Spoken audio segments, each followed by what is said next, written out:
नमस्कार दोस्तों, स्वागत है आप सभी का मेरे YouTube channel astro divine hub में। दोस्तों, क्या आपने कभी ध्यान दिया है कि घर की झाड़ू अचानक क्यों टूट जाती है? क्या ये सिर्फ एक संयोग है या फिर कोई संकेत? आज मैं आपको एक ऐसी सच्ची कथा सुनाने जा रही हूँ जिसे सुनकर आप भी कभी भी टूटी हुई झाड़ू को हल्के में नहीं लेंगे। एक छोटे से गांव में रामू नाम का एक व्यक्ति रहता था। उसके घर में हमेशा पैसों की तंगी रहती थी। कमाता बहुत था लेकिन पैसा टिकता ही नहीं था। एक दिन उसकी पत्नी ने कहा, सुनिए, घर की झाड़ू पूरी तरह टूट चुकी है, इसे बदल देते हैं। रामू ने हंसते हुए कहा, अरे झाड़ू ही तो है, चलने दो। दिन बीतते गए, घर में झगड़े बढ़ने लगे, रसोई में बरकत खत्म होने लगी, बच्चे भी बीमार रहने लगे। एक दिन गांव में एक साधु आए। उन्होंने घर में प्रवेश करते ही कहा, इस घर में नकारात्मक ऊर्जा जमा हो चुकी है। रामू ने पूछा, कैसे? साधु मुस्कुराए और बोले, घर की टूटी हुई झाड़ू दरिद्रता का प्रतीक होती है।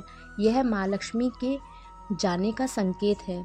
दोस्तों, वास्तुशास्त्र के अनुसार झाड़ू केवल सफाई का साधन ही नहीं, यह माँ लक्ष्मी का प्रतीक मानी जाती है। अब जानिए टूटी हुई झाड़ू का क्या करें। पहली बात, टूटी हुई झाड़ू को कभी भी घर में लंबे समय तक ना रखें। दूसरी बात, इसे कभी भी दीवार में खड़ा सटाकर ना रखें, हमेशा ज़मीन पर सीधा रखें। तीसरी बात, पुरानी या टूटी झाड़ू को शुक्रवार या अमावस्या के दिन बदलना शुभ माना जाता है।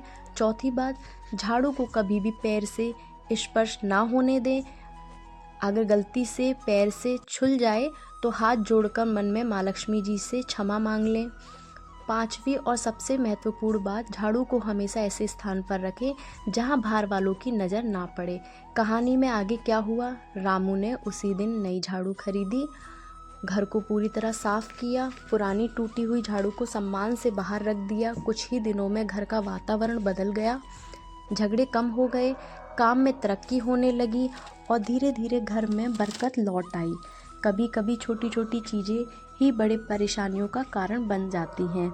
झाड़ू को हल्के में मत लीजिए, यह सिर्फ तिनकों का गुच्छा नहीं, यह घर की ऊर्जा का प्रतीक है। अगर आपके घर में भी टूटी हुई झाड़ू पड़ी है तो आज ही उसे बदल दीजिए और कमेंट में लिखिए, जय माँ लक्ष्मी।